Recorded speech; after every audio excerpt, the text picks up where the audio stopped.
తూర్పుగోదావరి జిల్లా కాకినాడలో కల్తీ పెట్రోల్ కలకలం రేపుతోంది. కలెక్టరేట్ ఎదురుగా ఉన్న హెచ్పీ పెట్రోల్ బంక్ లో కల్తీ పెట్రోల్ పోస్తున్నారు.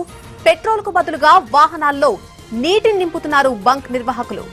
దాన్ని గుర్తించిన వాహనదారులు బంక్ యాజమాన్యంపై ఆగ్రహానికి గురయ్యారు. దీంతో పెట్రోల్ ట్యాంక్ లో ఉన్న నీటిని తోడేస్తున్నారు అధికారులు. అటు కల్తీ పెట్రోల్ తో తమ వాహనాలు పాడైపోయాయని ఆవేదన వ్యక్తం చేస్తున్నారు. బంక్ యజమానిపై చర్యలు తీసుకోవాలని డిమాండ్ చేస్తున్నారు.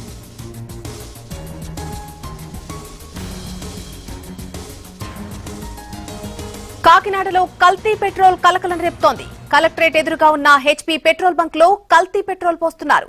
పెట్రోల్ కు బదులుగా వాహనాల్లో నీటిని నింపుతున్నారు బంక్ నిర్వాహకులు. దాన్ని గుర్తించిన వాహనదారులు బంక్ యాజమాన్యంపై ఆగ్రహానికి గురయ్యారు. దీంతో పెట్రోల్ ట్యాంక్ లో ఉన్న నీటిని